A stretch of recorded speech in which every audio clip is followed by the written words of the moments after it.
नाशिक शहरातील अनधिकृत दर्गा हटवताना पोलिसांवर झालेल्या दगडफेकीच्या प्रकरणात पोलिसांनी कारवाई सुरू केली असून 14 जणांना ताब्यात घेण्यात आलेला आहे। त्यांची वैद्यकीय चाचणीनंतर कोर्टात हजर करण्यात आला असून आणखी काही जणांची वैद्यकीय तपासणी सुरू आहे।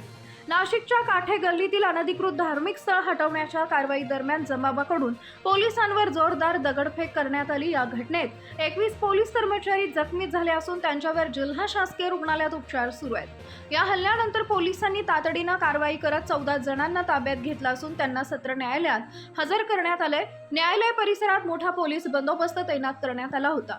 जखमी पोलीस अधिकारी व कर्मचारी यांची पोलीस आयुक्त संदीप कर्णिक यांनी भेट घेत विचारपूस केली आहे।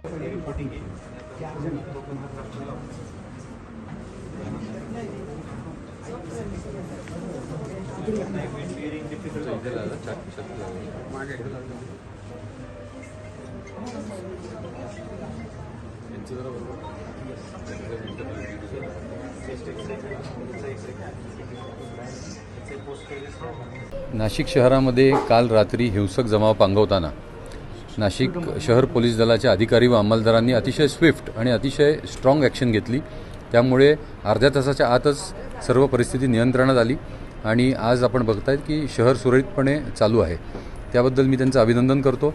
त्यातले काही अधिकारी व अंमलदार हे यांना दगडं लागली, ते इंज्युअर्ड झाले, त्यांना सिव्हिल हॉस्पिटलला आपण ॲडमिट केलेलं आहे। त्यांना आपण आता बघितलेलं आहे, सगळ्यांची प्रकृती चांगली आहे आणि ते रिकवर होत आहेत।